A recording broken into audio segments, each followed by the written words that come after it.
Tilapia মাছের ঝাল recipe করব, চলুন আপনাদের সঙ্গে শেয়ার করি। প্রথমে মাছগুলোকে ভালো করে কেটে ধুয়ে লবণ হলুদ মাখিয়ে রেখেছি। কড়াই বসিয়ে দিলাম, তেল গরম করতে দিয়ে দিয়েছি। গরম হয়ে গেছে, এবার মাছগুলো দিয়ে ভালো করে ভেজে নিব।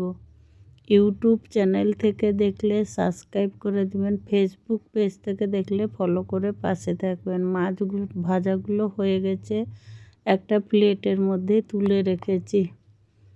ওই তেলের মধ্যে কুচনো পেঁয়াজ কাঁচা লঙ্কা ফোড়নে দিয়ে এবার ভালো করে ভেজে নিব।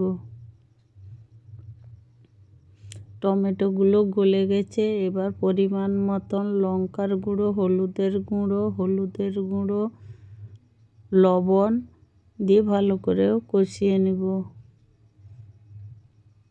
আগে থেকে সর্ষে পেঁয়াজ বাটা রেডি করে রেখেছি, ওটা 2 চামচ মতন দিয়ে দিলাম।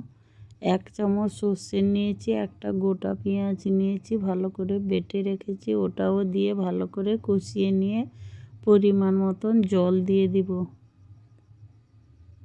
জল দিয়ে ভালো করে ফুটিয়ে নিব। ফুটে উঠলে ভেজে রাখা মাছগুলো দিয়ে দিব।